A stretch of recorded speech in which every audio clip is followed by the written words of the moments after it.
VTube Studio crashed. Give me a minute.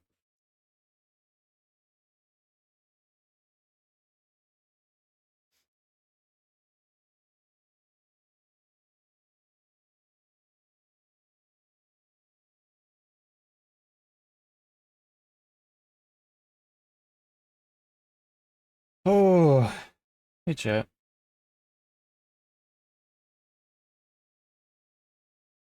I'll let the here. I'll let the ad play before we start talking about stuff.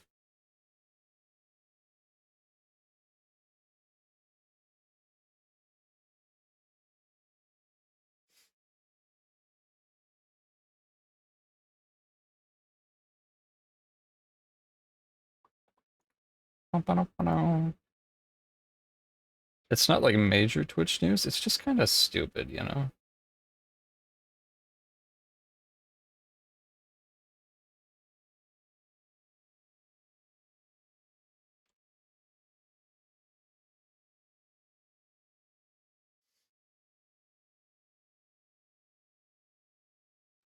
It's just kind of like stupid what they're doing.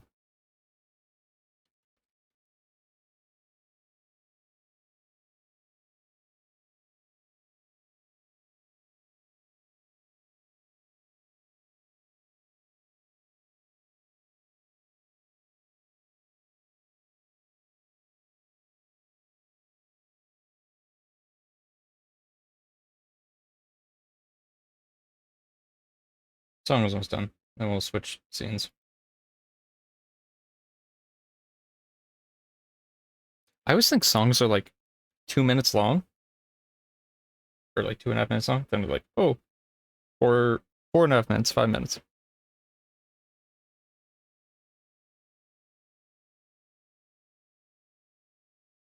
There we go. All right. So reaction stuff. So first thing is the Twitch thing.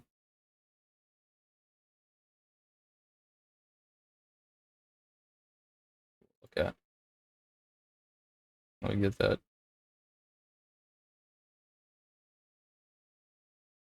There we go.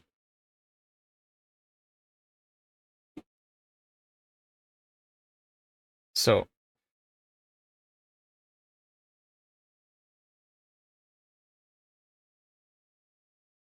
I'll just pause it. Immediate thing. Do not sub to any streamer on Twitch now from mobile. It's not worth it. Unless you're going through the browser app, like you're going onto the Google part of your phone, it's not worth doing. It's $8 US purely because of mobile, like Samsung, I think uses the Google Play Store, Apple with the Apple Store, want more money. That's the only reason this is increasing. And for Canadians, it's gone up to 10.50, 10.30 money wise. It's dumb. Apart from that, though, we have this to watch.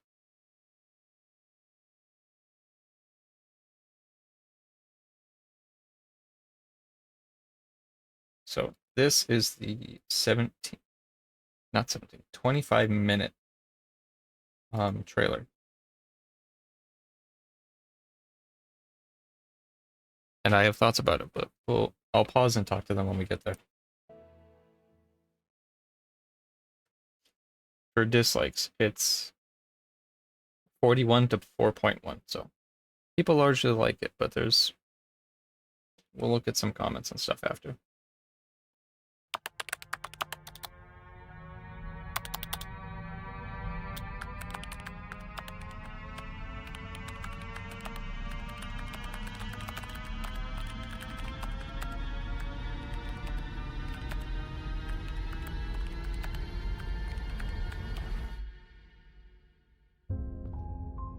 Throughout our history, ordinary people have done extraordinary things. illuminating our potential.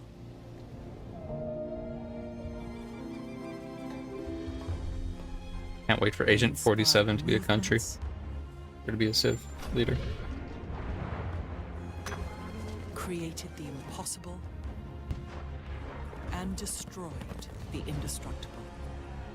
Ordinary people chose to change the world, chose to dream, to build, to hope, to always hope.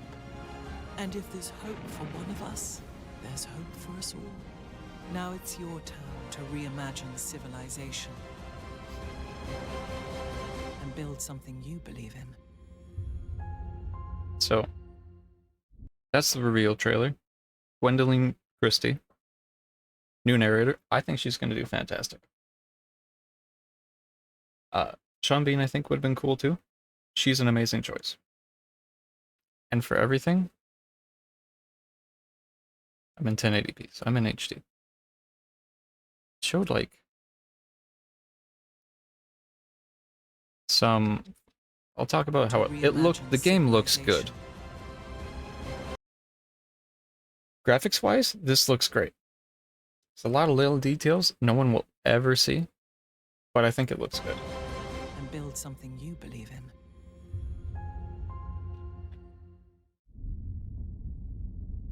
The pre-order though, Canadian, it's $90. It's $167 if you want the highest paid package. It is absurdly priced. I think Australia, the base game is $160.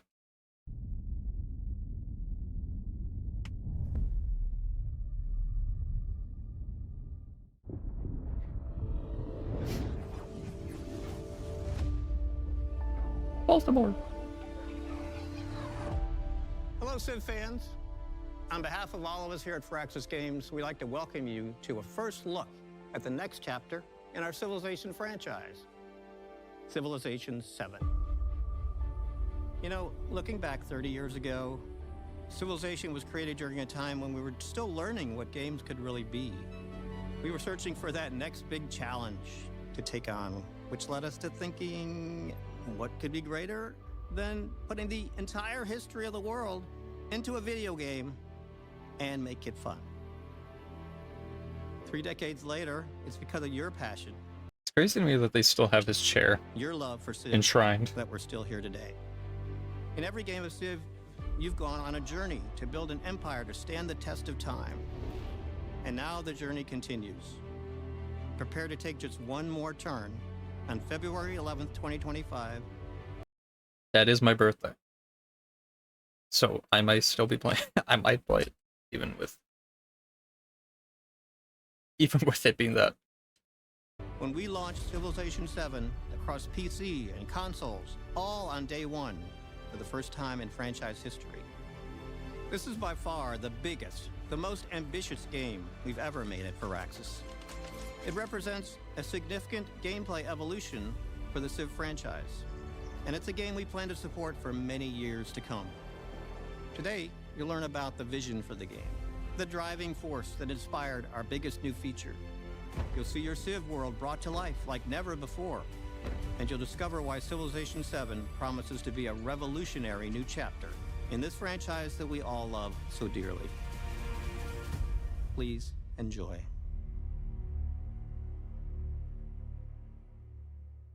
Civilization is the foundation of Firaxis. Whether you've been playing since the MS-DOS days or have joined us more recently, we're so grateful for your continued passion and support. When you walk around our studio, you can feel the energy and excitement. You can see how inspired our people are to come in and build the next Civ game. Civilization is the ultimate historical strategy game.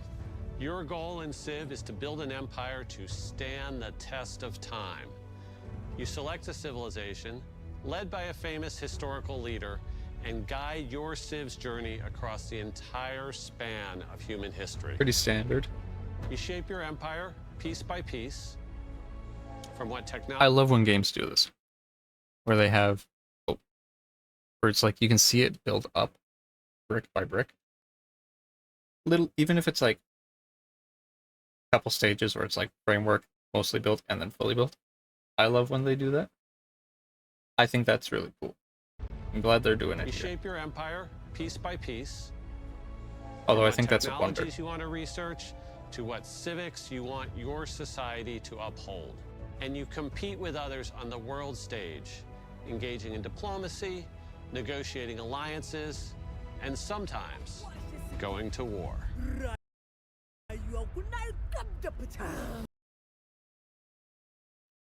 We'll go over In the every models for civilization game, people your later. empire has always been represented by a single civilization.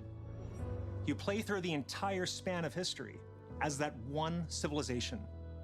This time around, we want to take you on a new journey. For the first time ever, in Civilization 7, the story of your empire isn't just that of a single civ, but several connected together through time. At the dawn of each new age of human advancement, you'll select a new civ to represent your empire.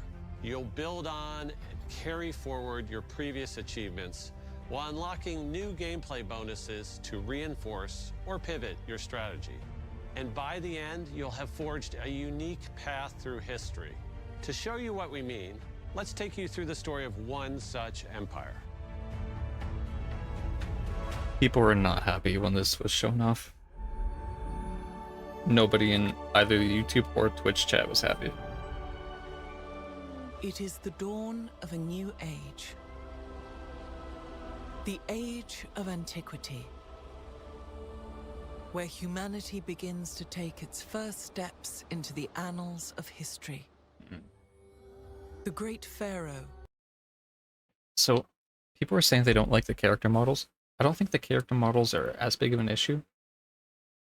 Civ 5 had the best models for like realistic stuff. Imagine new tab. It's going to be really small. That's not a good example. So, you had this character. It's off screen a little. It's still off screen. That didn't help at all. Okay. Kind of like this. So, this game came out 2010, right? Civ 5? A little more of a realistically proportioned model. They had set dressing, they would interact with the room around them, they had a bunch of stuff. It was good. If you were in like a chamber, like a throne chamber, you had ambiance and whatever. Civ 6 went a little more cartoony with how they looked. They weren't like exact proportions and stuff. This is a good one. Weren't all exact proportions. Some people had weird fingers. This one, they're going back to like that kind of more realistically proportioned, which is good. But they've gone back like a decade. They look better. One of the First Nations packs of leaders looks better than these, so I think these are rough. But what they're doing is the same thing Humankind does. Where in Humankind, I think you have 6 or 7 different eras. We're going to play Humankind tonight to learn. So you have 7 eras, and you can choose different civs each era. For this one, they're about to explain, you get 3 eras, and you pick 3 different civs. Which, people didn't like that in Humankind. They've had 8 years to gather people's so Civ 6 came out 2016. They've had 8 years to look at what people want and listen and see all the failures of the strategy games that have come and gone in that near decade, and they're looking at some the ones that failed the most, and they're taking those reasons and implementing them. I'm hoping in a better way, but we shall see. Hatshepsut leads the civilization of ancient Egypt. I'm glad it's not Cleopatra.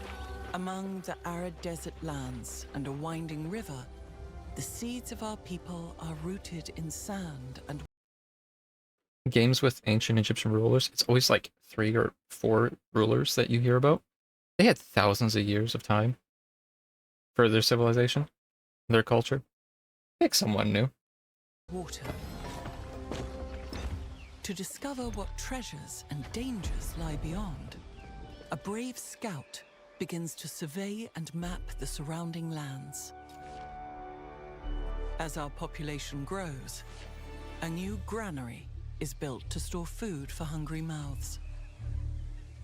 Its location A lot of common strategy games now, they're also called 4X games. You get, so like granaries in Civ are always an upgrade you don't really see. They're not an extra thing on the map, it's just a box that you click on, and then it produces more food in your city. What they do now is each resource is an actual tile that you can manage, so it's a lot more micromanagey. They're going away from what Civ has kind of always been of like a starter for strategy games. Because Civ has always been pretty simple. They're going from like introductory strategy into a lot more kind of what everybody else is doing, which is a sign of the times. Kind of wish they kept it more Civ than everyone else, but decided, a new district it is looks formed, good. and construction begins. With more food available, They showed off last year. Each district you put up, these buildings I think will be in different locations. So it's procedurally generated building locations based off of terrain that they're around. Obviously, there's a little bit of clipping, but it looks good. and construction begins. With more food available, our people look to make improvements to the land. An ancient fruit ripe for cultivating is spotted. Dates will provide more sustenance for our citizens, and their sweetness will make the people happy. A plantation is constructed to harvest this valuable resource. Over time, our city continues to grow as more urban So it looks like the granary here has some upgrades for it. I'm guessing this is and rural a development forge or something that dates get upgrades. There's a mine, 2 mines. I think one for copper, maybe iron, some logging, probably hamlet for like villages, and then a harbor, looks like. spring forth. We pursue advancements in technology to serve the needs Yeah. of our people. Breakthroughs in irrigation further enhance our food. So that settlement limit that they have there. Come on, go back. Every time, so Civ before, you've never had a limit on cities. You've had drawbacks for having too many or not having enough. A lot of 4X games, big strategy games, limit your settlements. Humankind does this as well. I think Stellaris. You have a max of 3. You can go over that, but you'll get heavy penalties. So it's hard to see, but in the top left corner in other shots, it shows a max of 3 early on, which I think you set up like a town, then the town becomes a city. Otherwise, the town just kind of acts as like a little outpost that sends resources back and forth. I don't like that.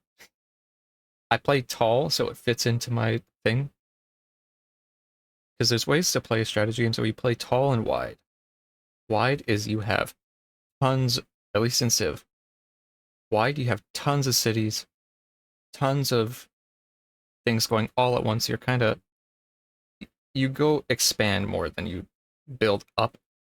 Going tall is you take like a few cities, you build them up really, really good, really strong.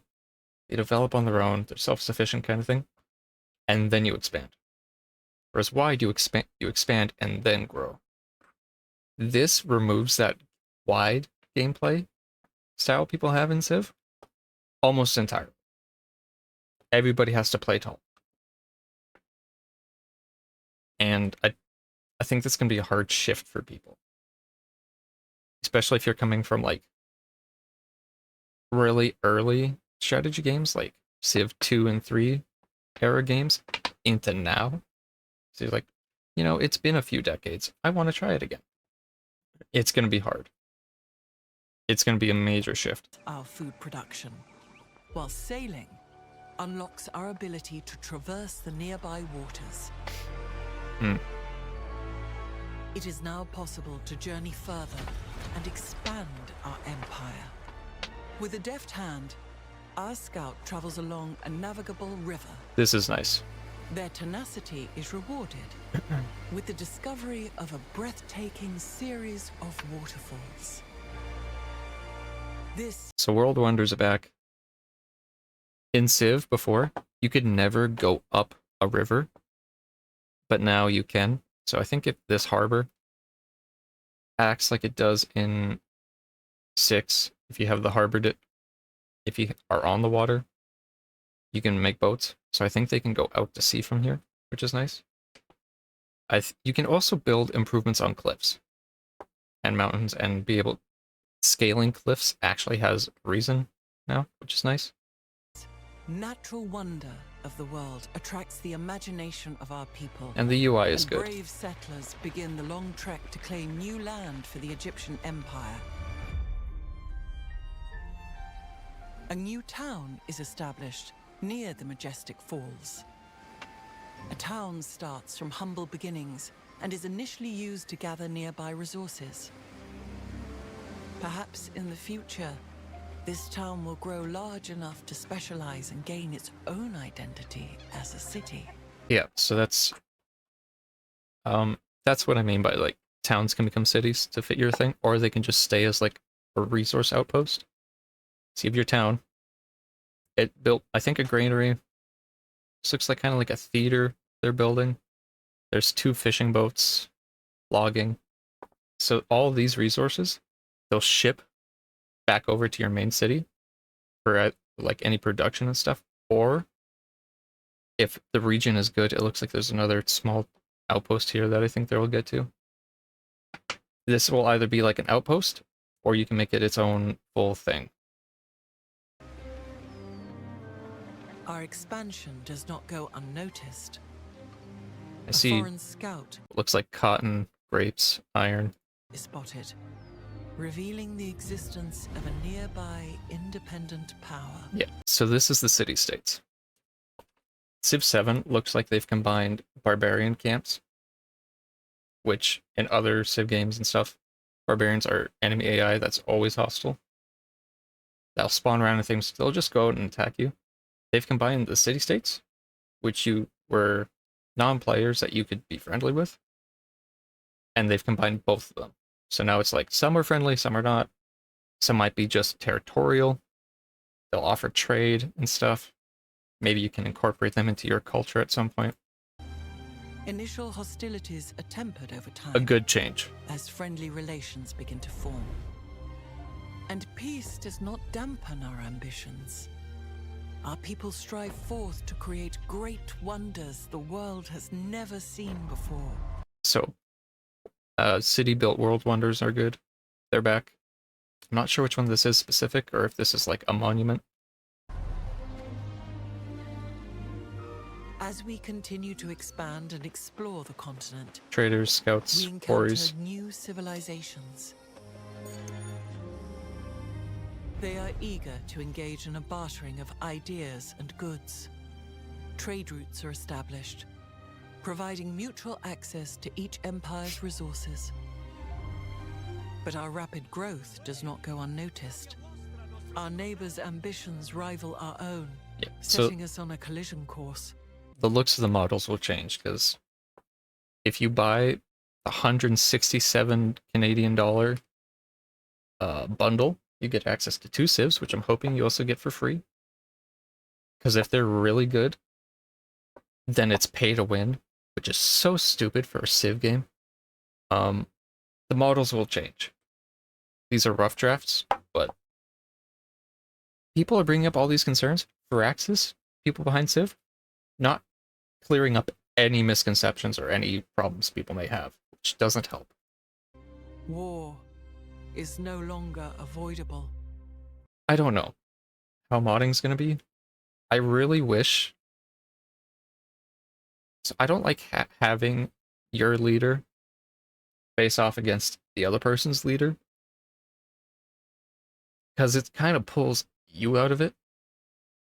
Because every time it's like they're facing directly at you and talking to the player, it feels like he's addressing you, not he's addressing, I forget her name. This is Augustus, I believe. It's not Rome addressing Egypt, it's Rome addressing you. So it takes you out of it immersion-wise a little. You like this? It's not a bad thing. I think it's personal preference more than anything.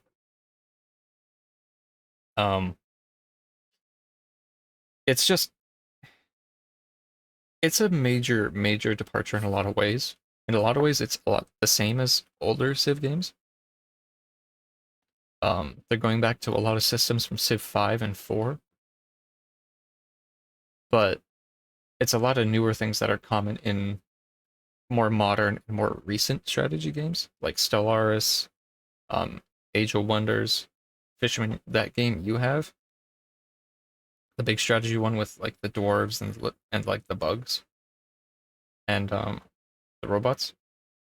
I don't remember the name of it. A lot of systems that you have in that game, you will find in the new Civ. So you may feel a connection there. And if you see my model weird out, it's me drinking. Raised, led by formidable Age of Wonders. commanders who spur our forces quickly across the land. This is one of them. So your commanders, you can group armies together of different types. So you can have archers, horsemen, chariots, berserkers, all in one army. And the leader, I thought you were talking about Warhammer. Yeah, sort of, yes. You have a commander. Your commander is in charge of however many units. Your units, when they get a kill, when they fight, they don't get the experience, the commander does. So your commander gets upgrades. I'm guessing it's like melee units get plus 10% attack kind of thing, or movement speed, or whatever. Your commander gets the upgrades, not the units. The units will upgrade over time from like warriors with clubs into swordsmen, shieldmen, pikes kind of thing. They'll upgrade with technology, but for actual stat upgrades for the individual units, that's gone. It's a lot, yeah. Builders, like the actual builder unit, is gone. Everything building is city focused. Spears and arrows make way for iron swords. They'll and explain it armor. more. The battles are fierce. We emerge victorious. Yep. He looks like the yodeling kid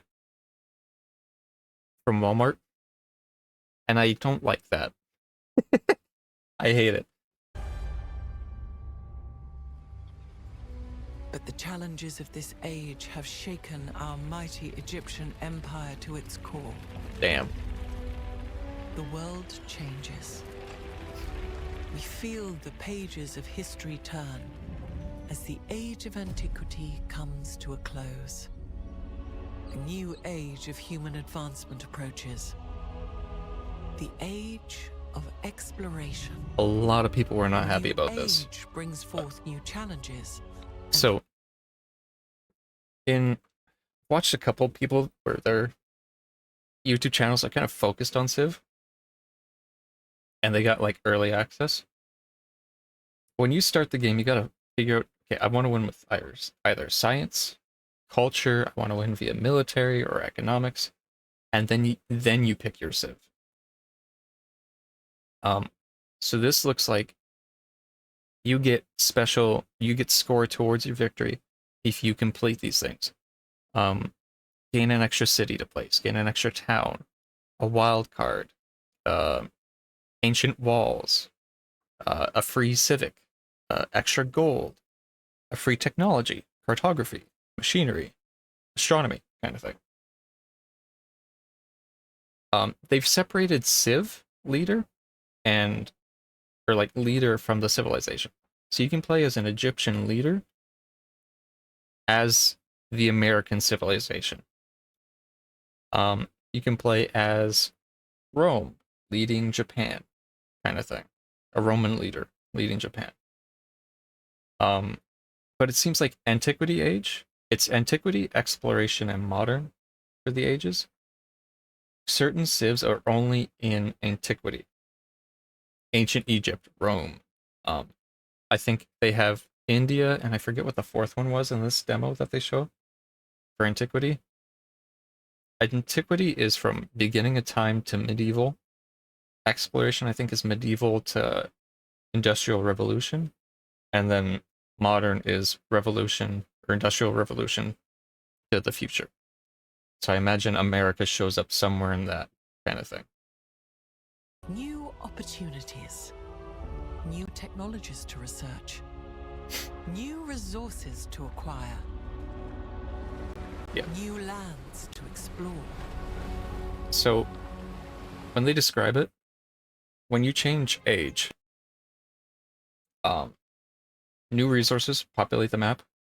In previous Civ games, it was like, you've discovered metalworking, you can now see iron on the map, or you've discovered oil, uranium. But the map never increased in size. It only decreased if you added to the climate change pollution thing, in which ice melted, water levels rose, and tiles were lost or damaged.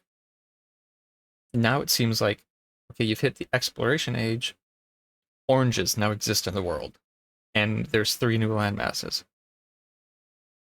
I'm hoping that's a misunderstanding, and they can clarify that. Because if you're stuck with not a lot of land around you, and not a lot of resources, you have to wait till like a third or the second third of the game for new things. That's hard to play with. And it here, I think it's Songhai. I don't know how to pronounce that. I'm so sorry. Historical choice. This Civ is built around economic and militaristic strengths. So they get gold and combat strengths on a resource tile. So if your army is on grapes or iron, you will get extra gold from pillaging trade routes, and you'll get more strength. Civilian who can establish a trade route to import resources from a foreign settlement. So if you find a city-state and you want the resources, you can send this unit over there. And then caravans. If we are to take on the challenges of... But it's hard to look. If you look kind of in the bottom here, it says you can play as Egypt. I think that's Aksum and Amina.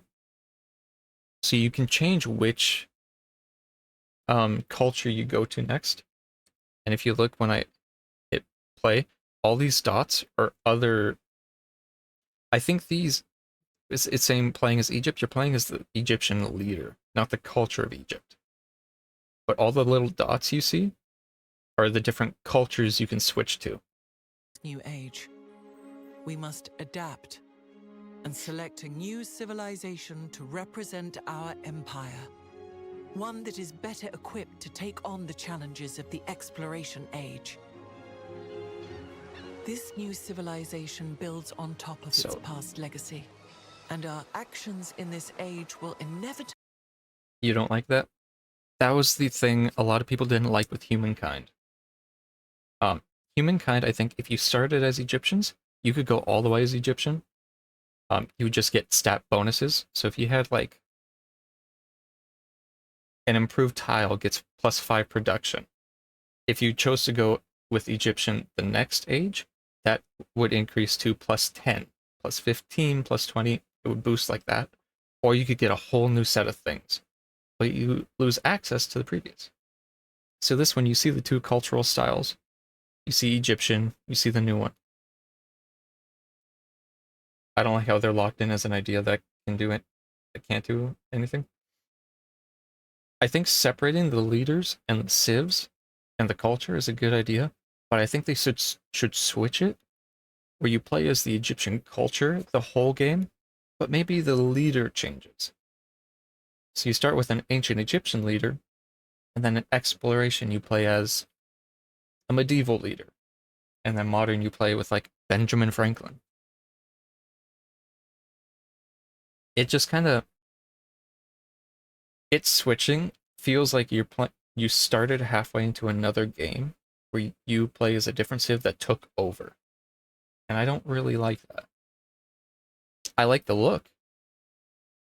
Like if you took over, if they had it where you took over Rome, like they showed in this, because there's, I think, Roman architecture mixed in there.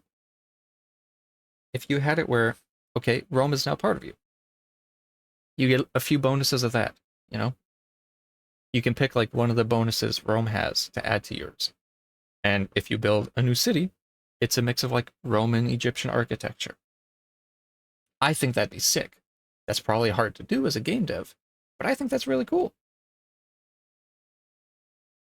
We're gonna play Humankind tonight because a lot of the features people are looking at, and it's a lot from Humankind specifically, which game-wise has, I think, 1,000 players daily. The studio that made it stopped supporting it a year after its release. So I'm hoping they improve on those features. But we'll play it tonight, see how it is. Influence a future yet to come as we evolve. So yeah, so you get these little choices. You're talking to India. Is this culture in Civ? And you can either support them, accept them, or reject them for this festival. And you'll get, I think it's political points that you can spend that build up over time, like other game currencies like money, science. So if you have more of these, you can leverage them where you have an advantage over them, or if you don't have enough, you take the offer that's more beneficial to the other culture and give them an edge over you. Seems to be how they're going with it. So too do our neighbors. The stage is set. A new age begins. Will you follow a path set by history? Or will you pivot and forge something anew? So there's the Eiffel Tower, What the kind Colossus. of empire will you make? What strategies? This is another city-state. So the one they showed earlier presented with a military unit. This one presents with, I'm guessing, a scholar or scientist of some kind. So you can kind of tell which city-state features a bonus into either. This city-state's more militaristic. The introductory unit is an army. It's probably going to be violent. This one's a scholar. It's probably a bit more friendly. I hope if they have, as if you take over Rome and get some Rome benefits, something like Age of Wonders, where if you're playing as humans and take over a bug city, you keep the bug city, you can get... Yeah, I don't think that's what they're going to do.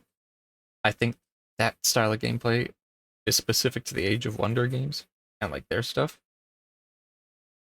But with how this seems to be going, it's you can't make Egyptian stuff anymore, but anything you place down as Egypt, either as a building, an improvement, or an army, you keep. But anything you place down as the new culture, you will keep when you go to the third one. Will you pursue? The future I need to charge my phone. is Where's the yours cord? to create. In Sid Meier's Civilization 7.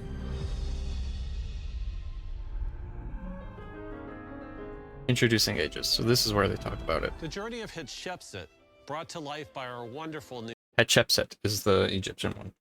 new narrator Gwendolyn Christie, is just one potential path you can take in Civilization 7.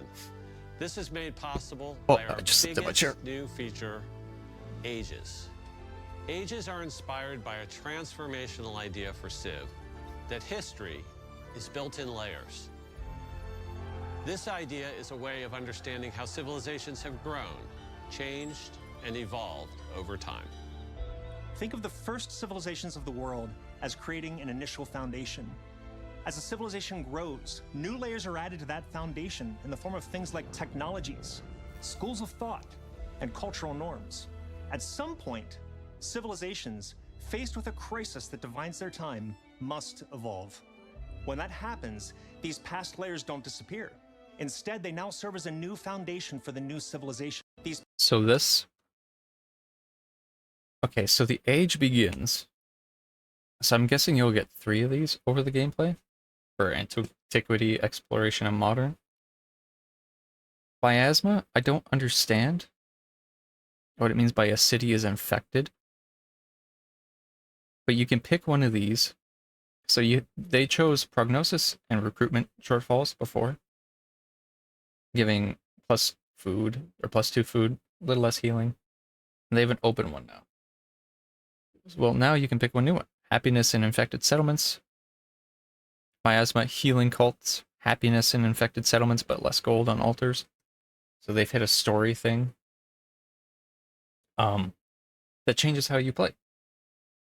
Civilization Beyond Earth, the game kind of in between 5 and 6, had something like this where a story event would happen. A unit just, or a city was just attacked. So as it's healing, infected most likely means plagues everything in the game. Yeah, I'm thinking maybe it's like, if your city's attacked, your city has to heal, like the health of your city is increasing to get to full again. In that time it's healing, maybe there's a story event where people get sick, and you get this opportunity. Is my assumption. Past layers don't disappear. Instead, they now serve as a new foundation for the new civilization. As the cycle repeats, connecting the past, present, and future together. Mm-hmm. Instead of playing as one single civilization across every age, you'll evolve your empire into a new civilization for each new age. One that is suited to take on the historical challenges of that time. I don't like that. Because before, if you played Ancient Egypt, you could start at the beginning of time as Ancient Egypt, the Aztecs, the United States of America, and France, right? And you could go from beginning of time to nuclear weapons. Part of what they're saying is they're going for historical immersion. I didn't care about a historical immersion because the immersion was in the tech. Not the fact that Teddy Roosevelt was telling me that my bows and arrows sucked ass and his stone club was better. It was, he gets tanks. He gets a different kind of tank at the same time I get tanks. He gets the Sherman, I just get a normal toy box tank. Or some... They're going at it from the angle of some civs were better early on, where they had early historical units, where in the future they weren't as good, but they had ways for each civ to be better late game. The US didn't get a lot of early game units. They got tanks and planes and more machined vehicles. Kind of want a plague system in Civ. The plague is a separate game mode in Civ 6. It's a modifier you can turn on, just like secret societies. Or a way to turn... There's a way in Civ 6, it's a game mode where you turn barbarian outposts into city-states, where they act more as mercenaries. So it looks like they've taken some separate game modes that were more popular and have made them into full features of the game. They're going at it, though, from... I also don't like the history immersion.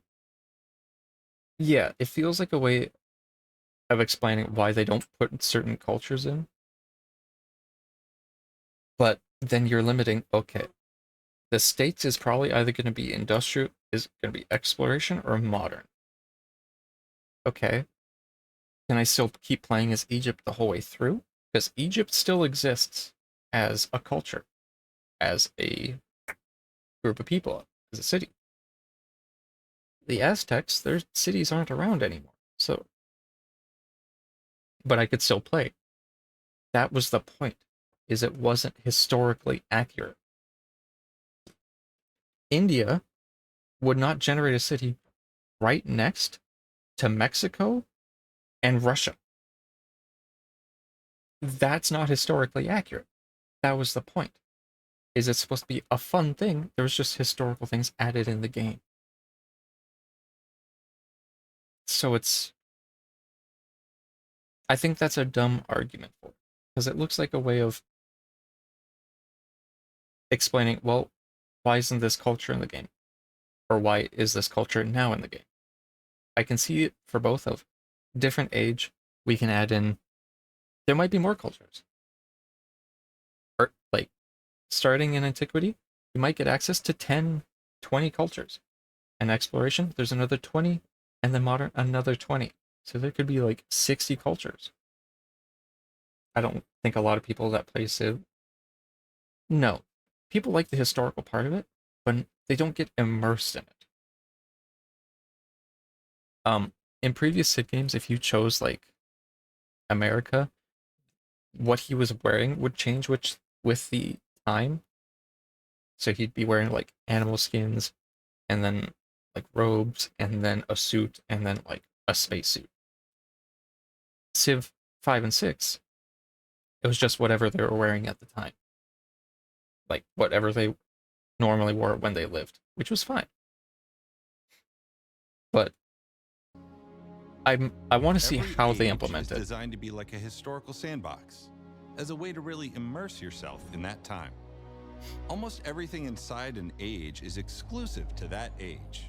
Like that. Everything inside an age is exclusive to it. So the Industrial Revolution has its own things, has its own look.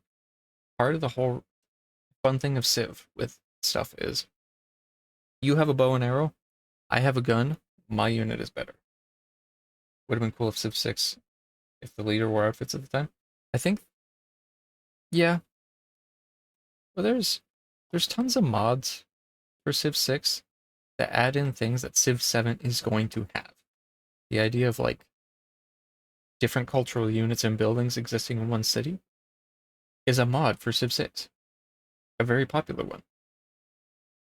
So it looks like they've taken ideas that people have played with in mods, and then ones from games that didn't work, but so they, because the game for Humankind failed and a lot of people don't play it, they probably look at it as like, okay, well, we can improve on that system. We see what players didn't like about that, but we like it, so we can improve that. So I'm going to come at it from, yes, not a lot of people liked it at the time. Maybe they can do it justice or do it better in a way that players will actually like it. That's what I'm going to come at it from. That's the angle for most of the game I'm going to come from. So I'm hoping it's... They just need to clarify. Since releasing the trailer, it's been like a day or two, right? Releasing the trailer and doing all this, they haven't said a single thing. They need to clarify some problems. Because they're just letting YouTubers they invited to have an early access be the mouth. They're letting the YouTubers talk instead of them talking themselves. The YouTubers got a demo. They got access to the first age. So a third of what a game would be. It seems like one age is 200 turns, which means first in total you're gonna have 600 turn games. And that the people playing it were playing on Prince, and they said the AI was actually interesting. It was kind of hard on Prince, which Prince is like standard, I think. So I want to look at it from the best light possible because there's no info. They just showed it off, but they need to explain some things because people are not happy. this has a good like to dislike ratio, but we'll look at the comments after and people are only comparing it to Humankind 2. Because the standout features, the features they're banking on, are all features people didn't really care for. That includes things like which technologies and civics you can research, what resources are available to be gained. This looks like diamond or something, swamp. I'm guessing these two are specific things. This looks like cherry blossoms. There's stone. See horses. There was camels on one of the other Which tiles. independent power? Yeah, so this one shows a artist. So your bonus from working with the city-state is probably like a cultural one. You'll get happiness, which seems to be the going factor. Around you, to even things like gameplay systems and civilizations, all unique to that age. Having unique civs for each age is something we're really excited about. Carl is good. This guy Carl, for Civ 5 and 6, I think gave most of the worked on or came up with the base for most systems players liked in 5 and 6. Having So I'm unique glad he's civs still for there. each age is something we're really excited about. In the past, every civ needed to be balanced across a game that spans all of history. This naturally resulted in things like late-era civs being strong in the late game, but weak early on. Which is, of course. Yeah, that's why you pick them. You pick a late era game Civ because you know, okay, well, I won't be good for the first 100 turns, but 200, 250 turns in, I'm going to be stronger. Whereas you pick the early one because you know you got a good head start. That's the point. I don't understand that thing. It's like, you know, it's hard to balance water and milk. Water, like milk is good at first, but it goes bad over time, whereas water is good long run. Yeah, that happens. That's why that's a dumb analogy. I know that. I couldn't think of anything immediate, but it's like late game civs were stronger late game. Yes. A gun is better than a stick with string on it. I don't understand. Resulted in things like late-era civs being strong in the late game, but weak early on. Now, we can balance around the age So this is the same legacy thing. itself. So I think this is Now, actually the part of picking a civ, choosing how to make strategies. Yeah. Because it wasn't just I have a better unit late game, it's I have a better thing with science, economic strength, maybe ranged units do more. I get more production from industrial things. I get more food from pastures, from granaries, kind of things. Or like when oil is found, like when I get the technology for oil, I get a bonus to units that use oil. That kind of idea. I think this is actually, this screen is when there's an autofill page, so you can just let the game pick for you. I'm not sure how well that is. This might be the screen of when they're switching ages. Or one of. I'm not sure. Add legacies or select a preset to plan your civilization in this age. So this is the screen between ages.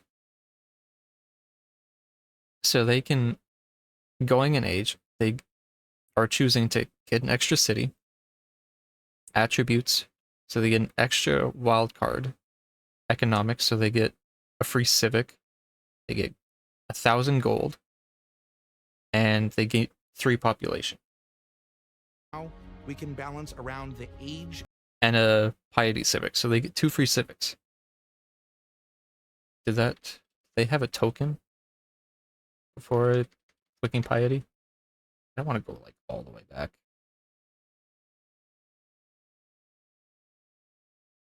They did, okay.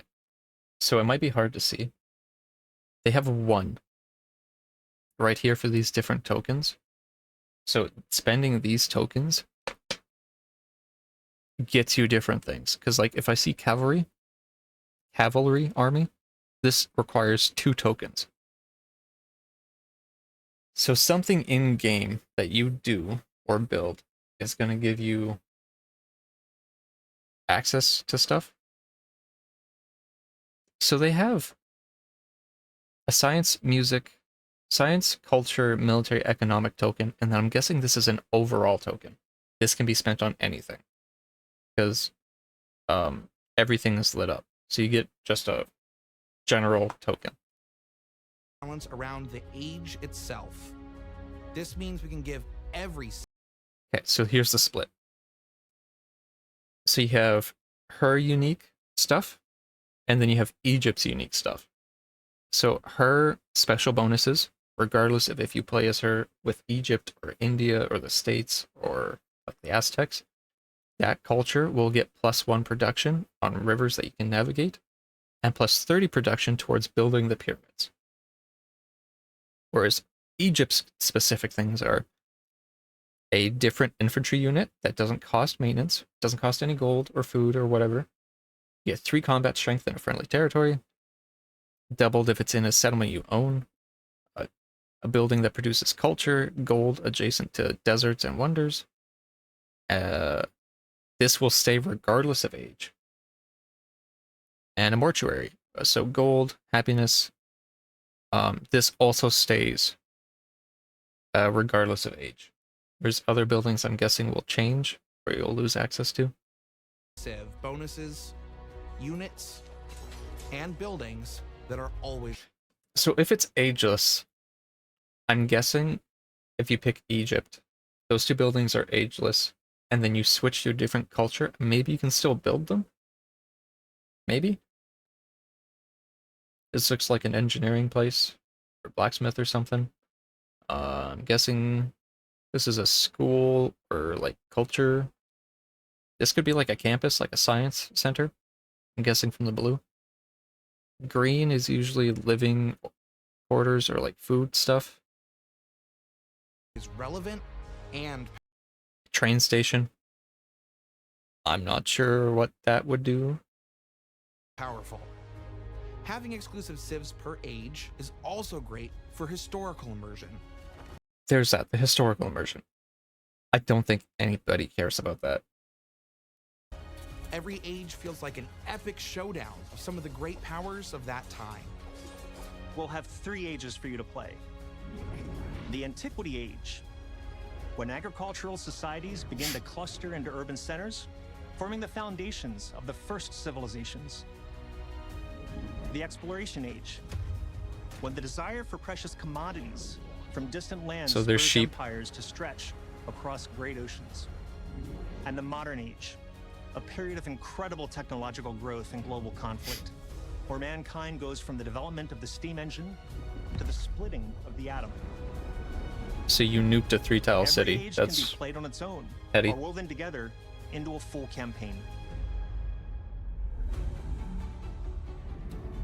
In past games, civs and leaders were always tied together and came as a package deal of agendas, abilities, units, and more. With civs being exclusive to ages, we're excited to introduce a new innovation for leaders. For the first time in franchise history, leaders are now selected independently from civilizations. That, I think, is a good change. I just think they should switch it so the leader changes. But I see why they don't, because production towards constructing the Great Stele, +2 gold on any resource. That is pretty good. She gets a naval boat, the Dao, I think, is how you say that. So you get 3 combat strength along the coast. Her building is ageless, and it doesn't remove a warehouse bonus on a tile and must be placed on flat terrain. So specifics, +2 gold, 1 culture for adjacent wonders. So grouping all these together gets you a lot of gold on top of its base gold production. I don't know. It's... You can now mix and match. They gotta show unique more. Parts of You can choose an additional pantheon. So you get an extra religious thing, and +30 production towards constructing Sancha Stupa? I guess. Cavalry unit, the elephant cavalry, 3 combat strength against other cavalry. That's just wow. Okay. You got a horse and chariot? That sucks. I got an elephant. Ignores combat bonuses from walls. This building produces happiness and science adjacency for next to a housing building and wonders. It's a unique happiness building and it's ageless. This one, you get +3 happy and culture adjacency for mountains and wonders. Unique happiness building, ageless. The other one wasn't unique. So if it has this purple like symbol around it, Of different civs and leaders. it's unique. I hope the giant robot unit looks more like Civ 5 than a more Pacific Rim design. I think it's going to be different. It's been different every game so far. It's probably going to be different. Rome. Walmart yodeling kid. +1 culture on quarters in the capital and districts and towns. So if you build a housing tile in your city, like your main first city, you get +1 culture, and every district in a town gets +1. And then production towards the Colosseum. Legion, infantry unit, 2 combat strength for every Roman tradition in the government. But it costs more to maintain it, so it's an expensive unit. Basilica, +4 gold. Influence adjacency for culture buildings and wonders. I didn't hear what you said. I got a Red Bull ad.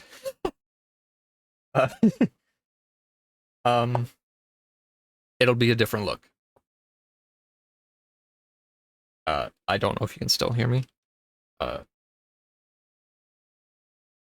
think it'll be different altogether. It'll be an entirely new design.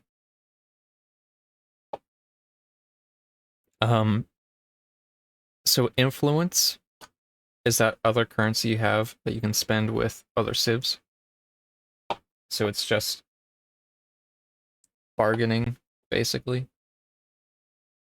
Temple of Jupiter, 3 happiness, culture adjacency for happiness buildings and wonders. It's a unique, both are unique and ageless. I just want a big robot to punch a city. I hope it's like some armored core, like tank robot kind of thing.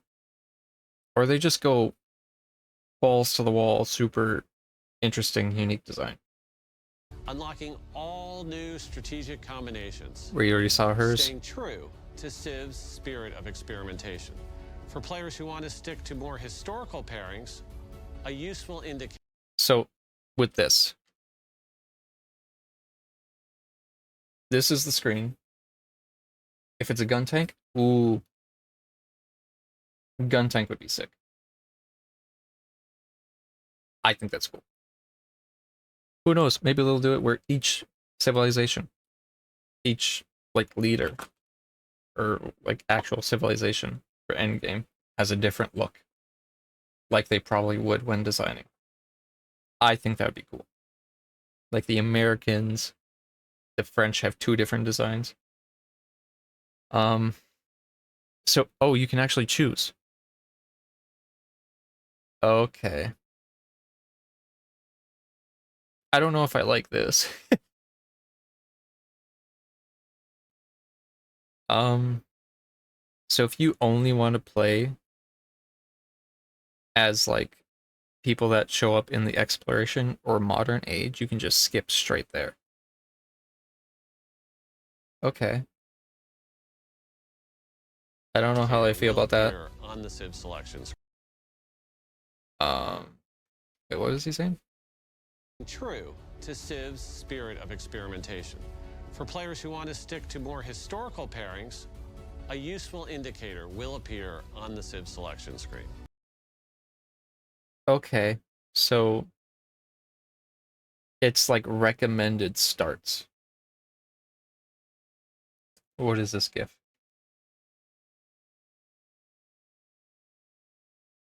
Gun tank, my beloved. Yes, indeed. We're also taking the opportunity to expand who we consider to be a leader in civilization. So like this one, I want to check. Axum. So her thing isn't a unique. Oh no, it is a unique improvement. It's just a different surrounding Civilization aura. 7 will continue to have traditional heads of state such as Hatshepsut, but we're also excited to have new leaders in areas such as philosophy. Philosophy, okay. That makes sense. Civ 6 had some leaders that possibly didn't exist. Gilgamesh, I think, is mythologic. Like, Gilgamesh is from mythology. We don't know if he actually existed, and like tales were exaggerated. There's a couple others. Don't remember. I think the Scythian leader from Civ 6 might have been at least exaggerated heavily. I can't think of other the color borders, the color of the Civ, not the leader. Yeah. No, I think that would stay the same. I think the color border that you have is for the leader. Because it would be hard to keep track of if you go from Egypt, which is like yellow and blue, to Songhai like they had, which I'm guaranteed saying that wrong.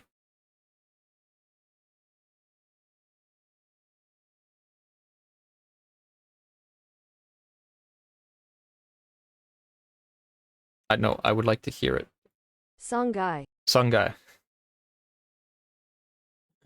Which I don't know how those are connected historically, but I think it's based off of your leader. Because if it goes from like yellow and blue with Egypt to like a red and white like Songhai has, that's going to be hard to keep track with. So philosophers, Religion, science, religion, science, good old Benjamin here, and more. and more. Having leaders stay I don't know what that means, apart from maybe mythological. the same across ages helps bring a sense of who you're playing against in Civilization Maybe King 7. Arthur. It also gives you the opportunity to keep the theme of evolution going. As your empire evolves from one age to the next, Leader attributes. Okay. Oh, so you have you have 6 tech trees? So military, combat 5 strength against independent and city states. Independent, I don't know what that means. Gain 1 free support on all your wars, plus 50 influence towards levying units from a city state. Reduce happiness penalties by an additional 10%. Reduction towards military. Ignore unrest when capturing a settlement. +1 settlement limit. That's a good one. So military, you just get an extra free city after you spend, I'm guessing, 3 points. Commanders gain a new level. Gain a free level. New commanders start with it. And units receive +2 health when healing. Repeatable. So if you put 1 point of that +2, a second point +4. it's important that you +1 food per age on warehouse, +10 growth. Production towards settlers. 25% of food is refunded when a city grows. That's good. That's in current civs. +1 production in towns. 15% food and happiness towards maintaining specialists. I was going to say manifesting. +1 specialist limit in all cities, but you lose 1 extra city. Or you lose a limit. Or gain +1 population on towns, new towns start. 15% yields in towns with a specialization, or 30% in distant lands. And then an extra city. So expansionist is split between building up your current cities and getting new cities. your leader grows as well. You gonna pick another one? No. All leaders now have attributes that can further specialize their skills. Wait, what were those points? Militaristic points, wildcard. So these wildcard points you can put into any of these. All leaders now have attributes that can further specialize their skills. This is what I'm... Here we go. This is what I meant by a story event. You doing something triggers an event. Egyptian culture flourishes, yet some say the best works of art and architecture are in the past. As a priest presents a proposal for a series of new statues, counselor whispers that time and money could be saved by claiming older statues as our own. So this one would give you a token on one of those wildcard spots. Either you get extra culture boost or an extra monetary boost. These attributes can be gained in a variety of ways.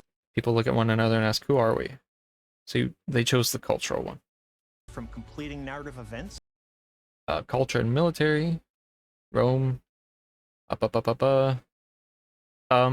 Beyond Earth had a system like this, where you could choose different things that would give different bonuses. So they took stuff from Beyond Earth, which I'm happy with. Rewards for what is it? Oh, this is the science tree. researching certain technology. A variety of ways, from completing narrative events to rewards for researching certain technologies and civics. So this is the tech tree. It's subject to change, so this, looks-wise, this will be fixed and change. But it looks like mastery. So if you learned cartography, you get some extra bonus for researching it again. I don't know. Overall, leaders are getting a huge upgrade. They're more powerful, more varied, and more strategically interesting than ever. We cannot wait for you to discover your new favorite leader in Civilization 7. Evolving. When one age ends and you begin an age transition, it is an incredibly exciting moment. You'll select a new civilization to represent your empire in the new age. You'll choose parts of your past civ to carry forward into the new one. Okay.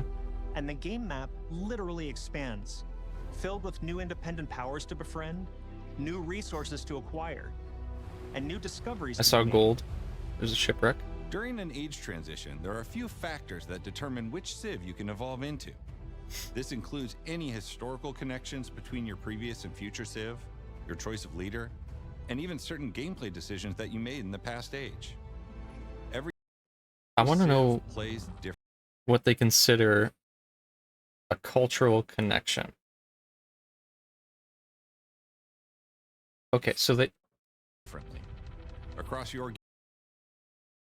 So if you pick her as your leader, they're saying, yes, you can go with Egypt, but the game will also recommend Aksum.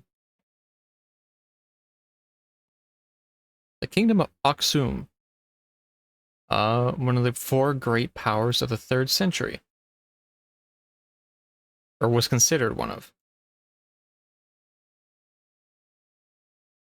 Where were they?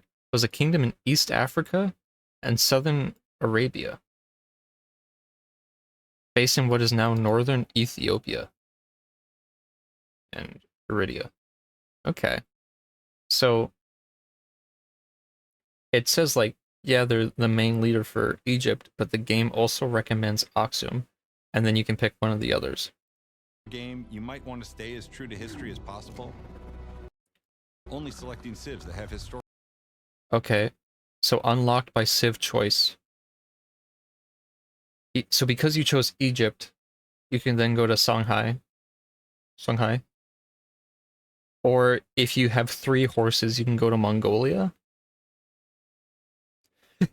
I know a lot of Mongolian history involved people with horses.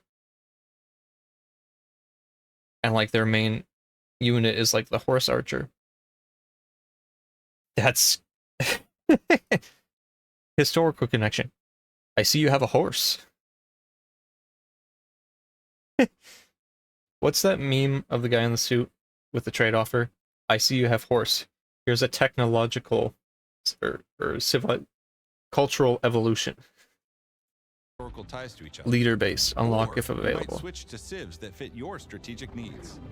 There Okay. are so many possible paths to explore. Other modern ones. Okay. So many different choices you can make. The potential for strategy in Civilization 7 is nearly endless. I want to see how that works. They haven't shown enough of that yet. Something we hear often from players is about how when you play a game of Civ, you forget the world around you. Mm-hmm. Video games, more than any other medium, have this ability to completely immerse you in another universe. Whether it's through art, music, cinematic moments, or language, our goal is to bring your Civ world to life. Getting the look and feel for Civilization 7 right is critical, so it's important to make sure we are capturing that through our art style. I spent a lot of time as a kid in museums, especially in the diorama sections. This part I liked. And being able to walk by and see these little miniatures that aren't moving, but there's a story told in them, was something that I always found intriguing. Technology changes every time we put one of these games out, and each time we put one out, we can do more. And we're at a spot in the industry now Hey, Xena. where we've Welcome just in. got a lot of tools and a lot of power under our belts to represent the entire world of Civilization. We're hoping that the players can look into this game, see the diametric detail on this, and tell their own stories that they've never told before. Yeah, I give you the artist badge. It's only fair, considering you are making emotes.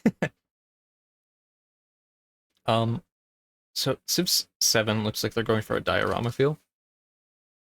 Civ has always done good, I think, with capturing languages, where they try and find people that speak languages that are considered dead, but also having architectural and like the aesthetics of those cultures in.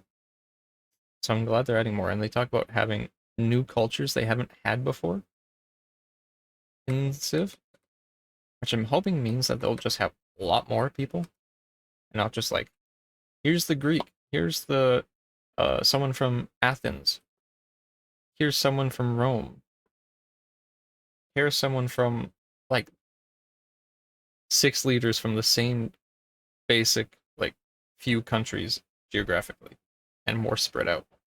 Everything is going to fit together in such a different way than it has in the past from Civilization, and I think it's going to give you a much more realistic version of the simulation that you're trying to create.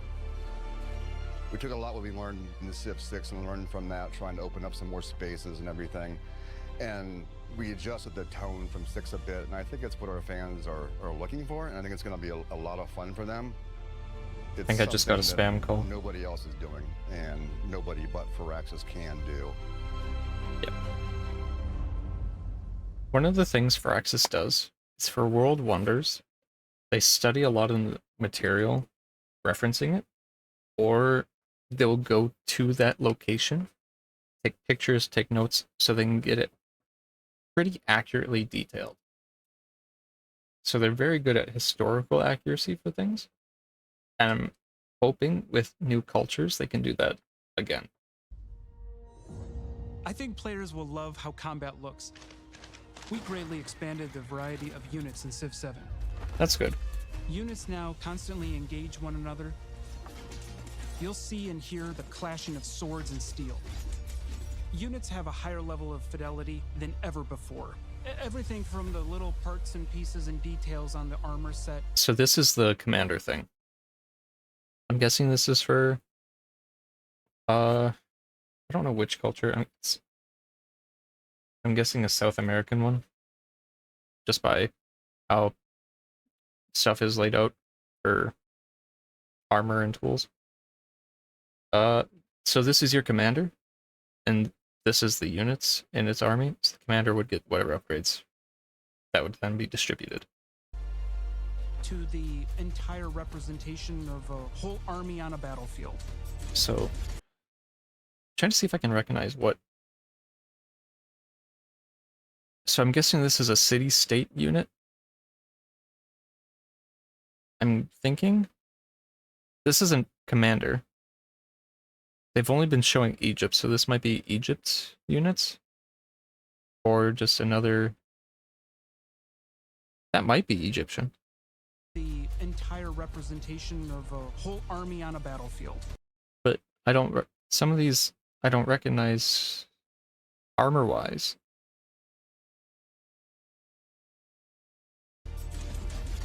I don't feel think like this is gonna Egyptians become used shields more like they Civ. showed there. This is the one. It has the look. Firaxis takes its representation of different cultures in Civ 7 very seriously. That's good. Language is a critical part of civilization. It's how people tell their story. I'm so glad Civ doesn't do the thing where it's like, here's the ancient Egyptian leader. And then they're like, hey, I'm Cleopatra, what's up? In just fluent English. They use Egyptian language. They use Polynesian language. They use the actual language that person would have spoke. A lot of things don't do that.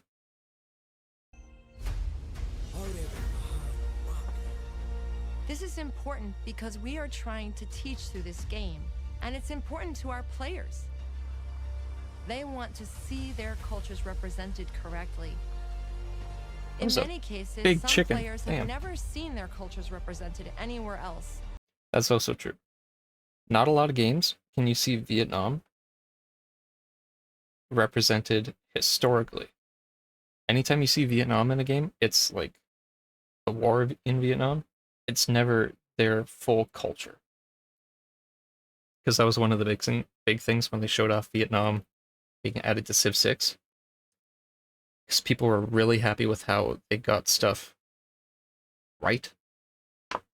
And it wasn't just like, oh, everybody lives in thatch huts out in the middle of the jungle. It was like, oh, there's a palace. There's actually good representation for it. And they mentioned like they have cultures in here they haven't had in previous games. I'm excited to see what those are. Someone was excited to learn. I want to see what other people got. What they can build, what they have for art. Because it also shows like they have art and music specific to each culture. For things as well. It brings great pride and joy to be able to see themselves included in the history of the world. Music also plays an important role in bringing out the spirit and essence of each civilization. Every Civ has its own theme, and we're excited to share that Chris Tin, who composed the Grammy Award-winning theme Baba Yetu for Civilization 4, and the main theme for Chris Tin is peak. That's it. I will play his music after. Civilization 6, is returning for Civilization 7, and we cannot wait for you to hear it.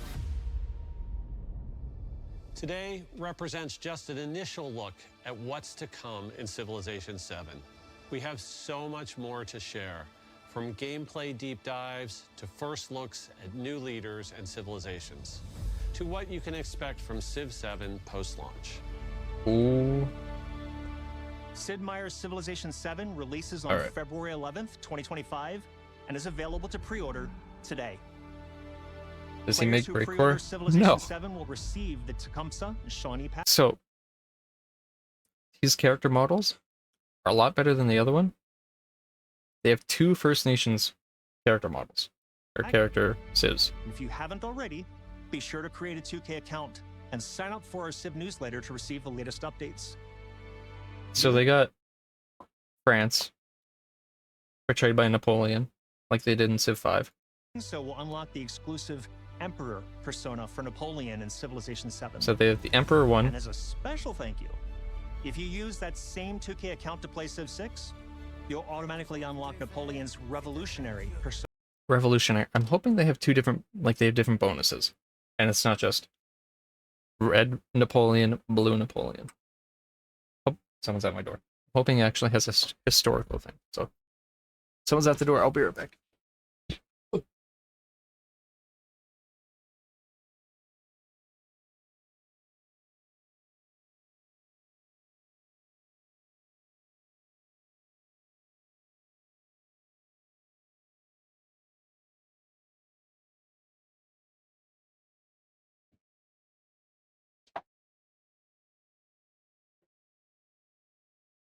Okay, I'm back. It was a package. Persona in Civ 7. Check out our website at civilization.com for full details, and be sure to follow Civ for all the latest. We hope you enjoyed this first look at Civilization 7.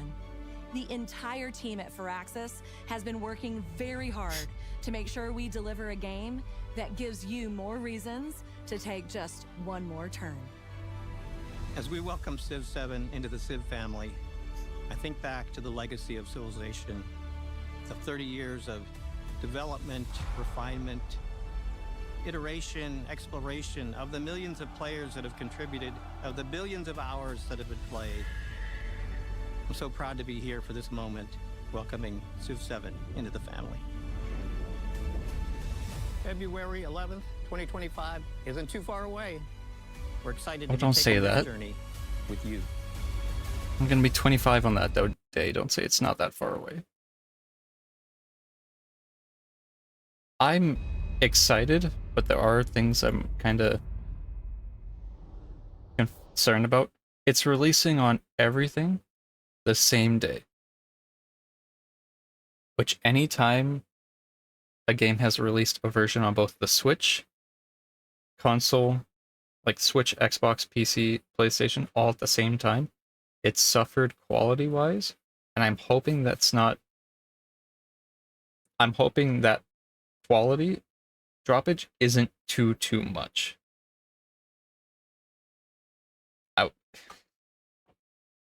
I'm hoping it's not bad and that maybe it gets better. This is on PC, so it looks good. There's camels. I think that was a volcano.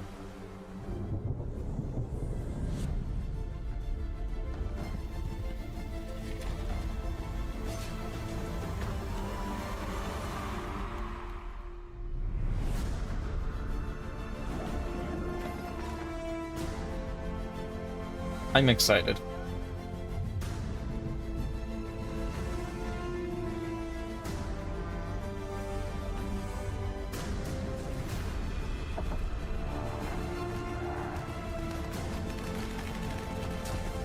Like, look at the tank. Look how much detail is on that tank.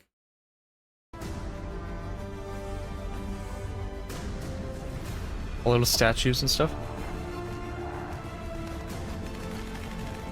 The tanks have rivets and welding lines. No one's ever going to be able to see this detail.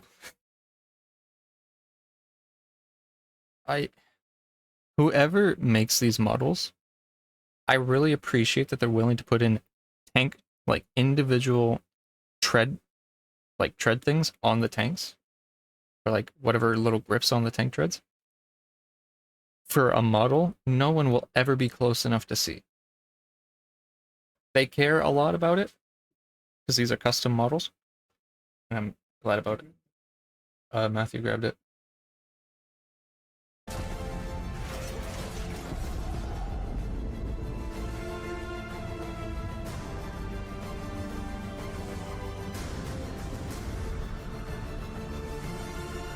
It looks good.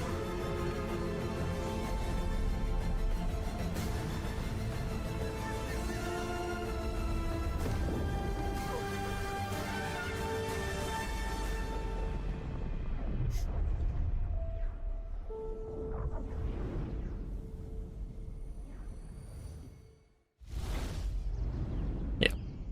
Up to 5 days early access.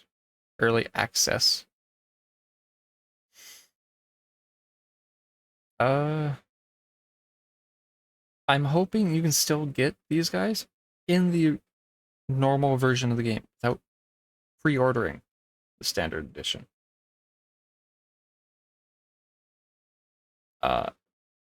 You can pre-order up to like the day it's released. Because if they're not available in the original, if they're way better than everybody else, it's the issue with pre-ordering for culture civs. They're either overpowered, way better than everybody else, and it's pay to win, or they suck and it's not worth pre-ordering to get 2 extra people. Or they're balanced. it's never usually that they're balanced. It's always they are amazing. They are not worth it. And that sucks. I think, yeah, that's it. This video, before it became a video, the premiere, was a 2.5 hour long video just for 25 minutes. Here, I'll play the music. So, Christopher Tin made the music for Civ 4 and Civ 6. Now he's back for Civ 7. So this was the song he had in Civ 4. It's going to be quiet to start out, but...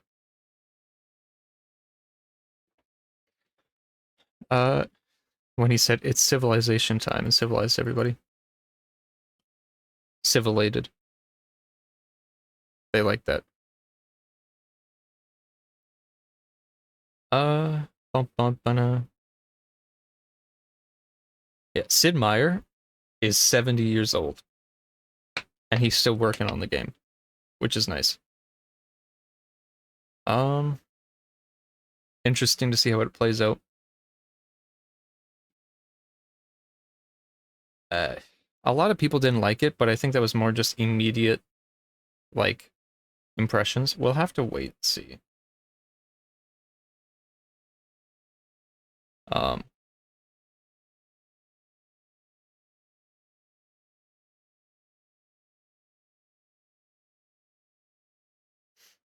So, this one's saying, where are the barbarian hordes? It looks like Barbs and city-states are together. Excited for Rivers. That's kind of how this might feel, maybe. Or it's not going to matter. It's probably not going to matter. But I think we'll see.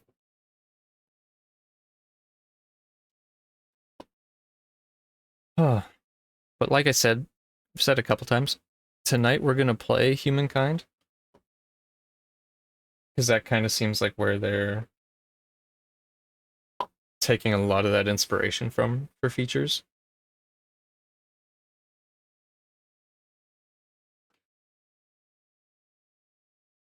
And I have Humankind because I bought it when it came out. Because it's like, oh, this is like Civ. I can't wait to play it.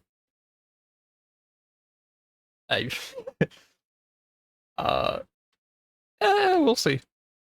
Civ 7. If you want to play Civ 6, it is on sale right now. Civ 6 is 90% off. Civ 5 is also on sale. Both are great.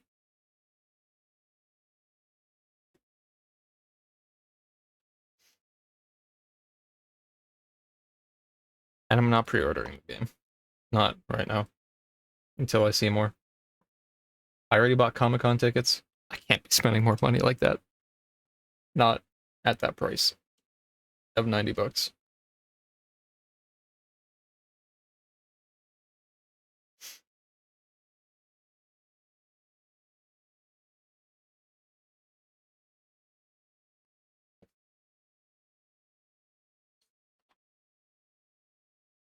So I'm gonna load up Civ, or not Civ, COD, the other 3-letter game.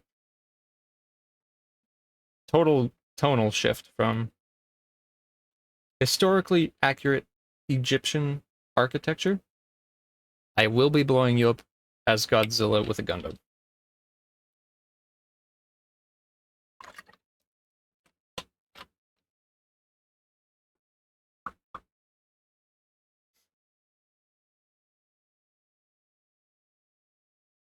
We Overcome the Wind from Christopher Tin. It's a 12-minute song, so we're going to be listening to this for a little bit. Call of Duty, yes, I accept.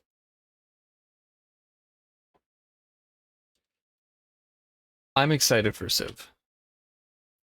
It's been 8 years since we've gotten a new game. Who knows what will happen. Yeah. Restart now. That's sick. That's cool.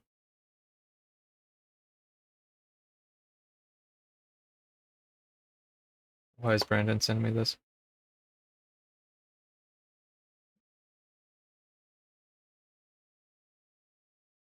Uh, do we know? Brandon's asking me an interesting question.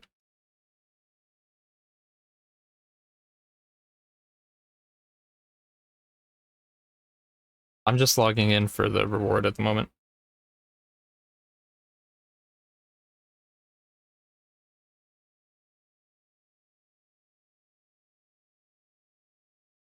New intro?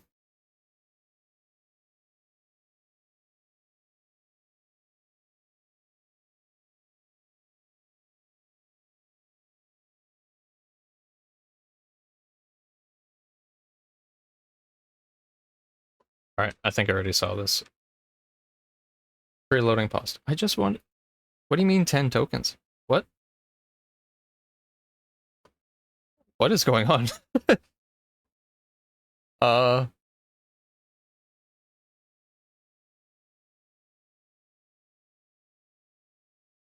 Hello?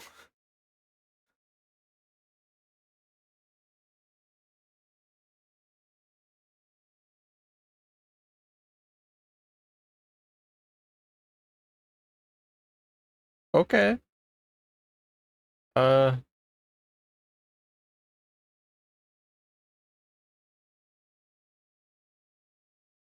I can't buy it right now. I have to buy all the previous ones.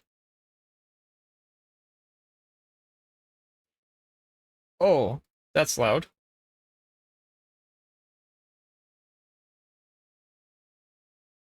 But I don't have it set to game audio for that for you guys. So here you go. Oh. Stop, stop. Audio.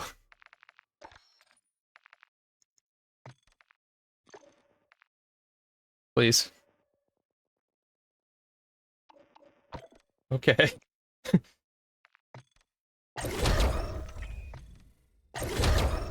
It's still absurd.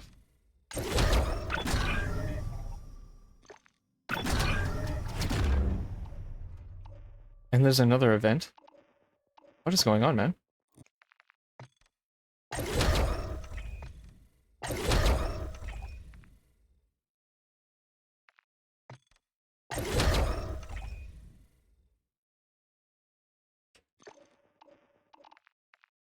I think it reset my volume.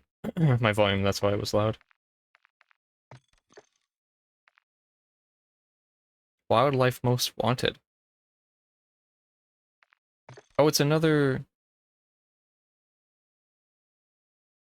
animal skin? Or another camo? Oh no, it's a blueprint.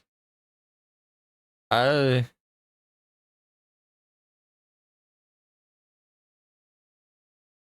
Okay. That's interesting. Tier skip, that's cool. Oh, you get it. I want to preview this.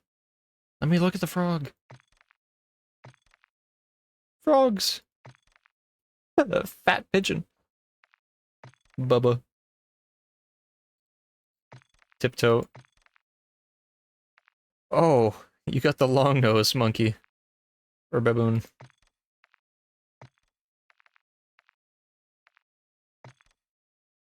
What is this? Quantum? You're something, I tell you that.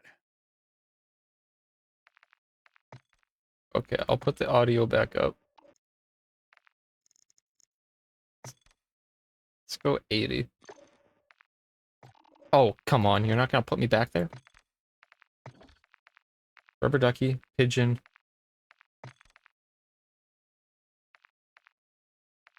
Oh, okay. That's... I've got your 6. Relax.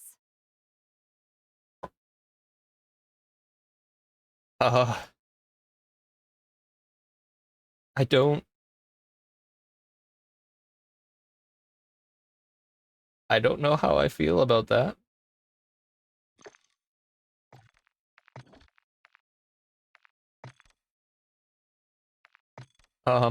Just me, eh? Yep, another day. That's quite the skin.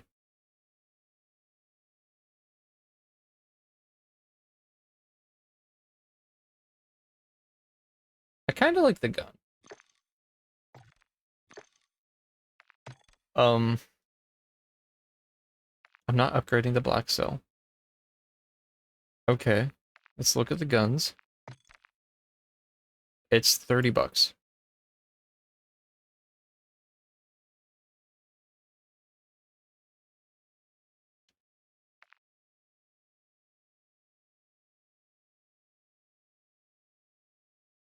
Puff Parade.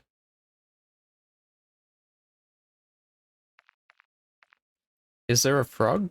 I thought there would have been a frog skin. What is that graphic?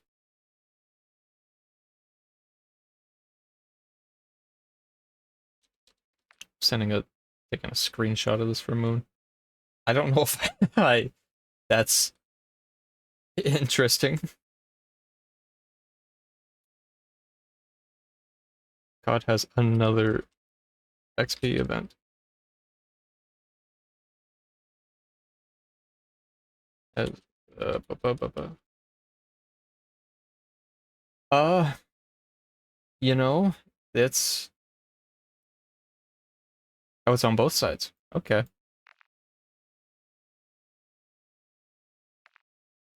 Get smoked. All right.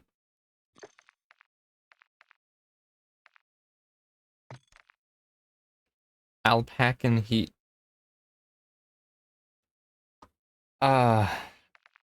You know,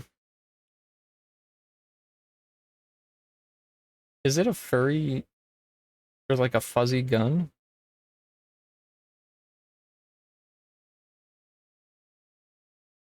All right, I am skipping this song. The whole 12 minutes. Ah. Oh, it's like those like really old carpets. Uh,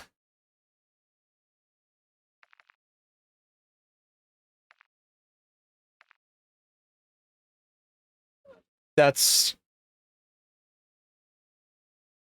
huh.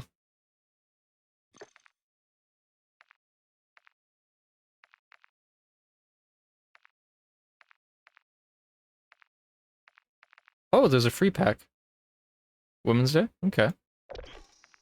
I'll take it. I will take a free thing any time of the day.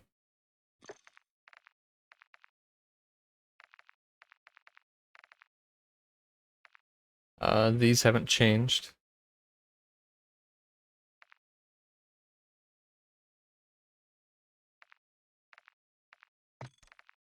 Spare ribs. I've already looked at this one, I think.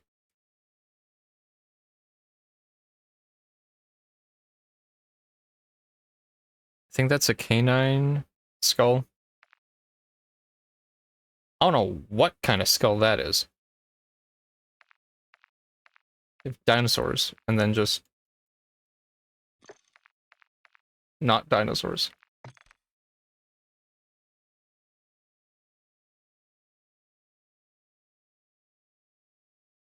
Mint. Like my colors.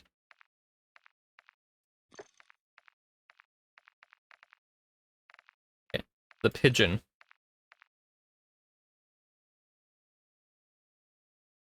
For Bantam. So he has 2 skins for this.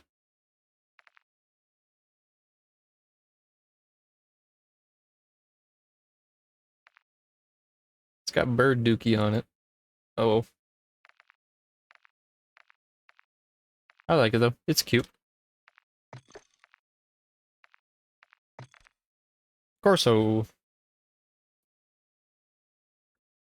Uh-huh. Let it load. It's also loading shaders at the same time, so it's gonna be laggy.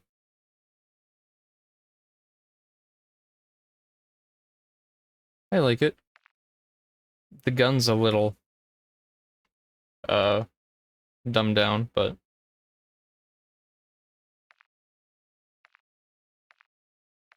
a little rubber ducky. That's cute.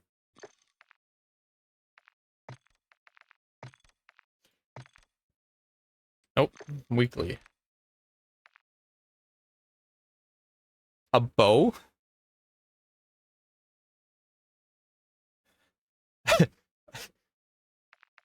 It's not enough to bring a knife to a gunfight, now I gotta bring a bow?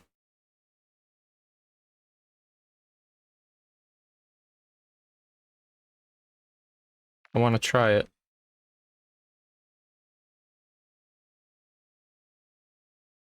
Cool animation.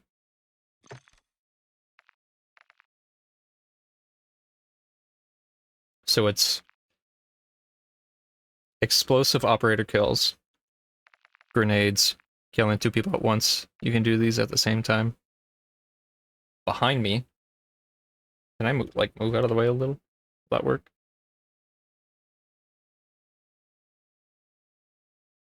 I don't think it worked. Okay. Use an upgrade or a field upgrade 15 times. That's super easy.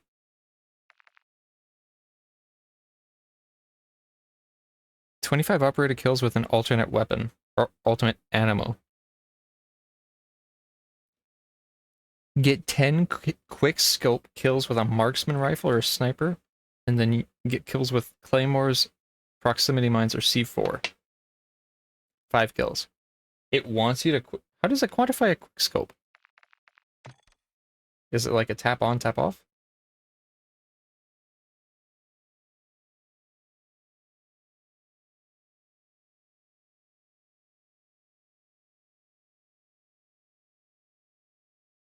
Sure, we'll play Joji. Drink 10 Perca-Colas. 10 zombie kills without taking damage 20 times. Okay, that's easy. 5 infested strongholds. 300 toxic damage kills. 150 kills with cryo freeze with a battle rifle. So ice battle rifles. 300 kills with a scoped battle rifle. And then 25 kills with claymore, proximity mines, and C4. So, Battle Royale. Thank you for telling me that. In Warzone, complete 10 contracts. Fortune's Keep, get 10 operator kills in the south, 10 in the west, north, and then 10 in the east, so 10 wherever. In Warzone, place in the top 10 5 times for 10,000 experience. Or, 10,000 experience, get 75 kills with a claymore or C4. Or 10 grand or 10,000 XP for 5 operator kills. That's in Warzone open 50 loot caches. We might be doing more Warzone stuff because I want to try that Warzone bingo idea. Just to see how it goes. I'm probably just gonna do zombies to get this. Because this is easy. A lot of these are easy to do. This is easy. Sort of easy. This is easy. Battle rifle. Proximity mine kills. Stuff. That's all fine. Early access in 8 days. Nice.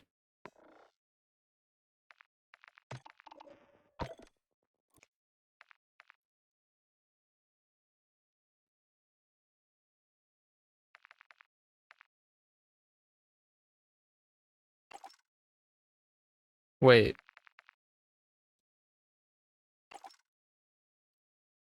Do I get 3 operator or special zombies kill with the butt of a gun?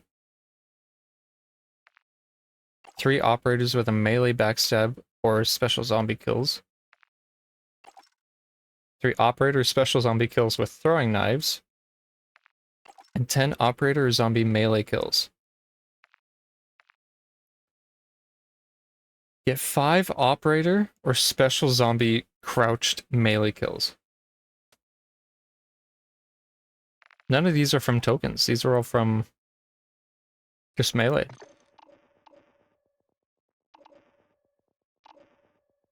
I'm guessing that's why this is here.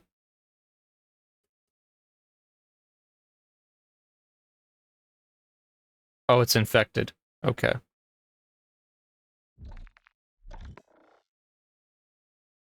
Interesting. Interesting. Alright. Is that song not gonna play? Sure. I gotta make some food, chat. So I think I'll end it here. Let's see if there's someone I can raid.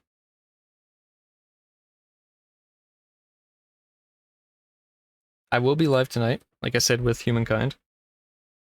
We'll see how far that goes and if I end up crashing or not. I'm gonna send us over to Nerth. He's doing art. So I am unable to rate him. Lovely. Never mind.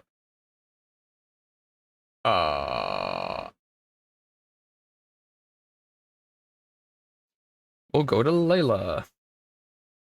Miss Layla. So appreciate you all coming here, chat. Listen to me talk about a Civ game or a game that's not out while I ramble and watch the trailer. I hope you all have a wonderful day. Go eat something, go drink something, go rest. And I'll see you in 6S showers with the new game. Goodbye. Thank you for coming. Have a good day. Goodbye. See you. Au revoir. Other words for goodbye in different languages.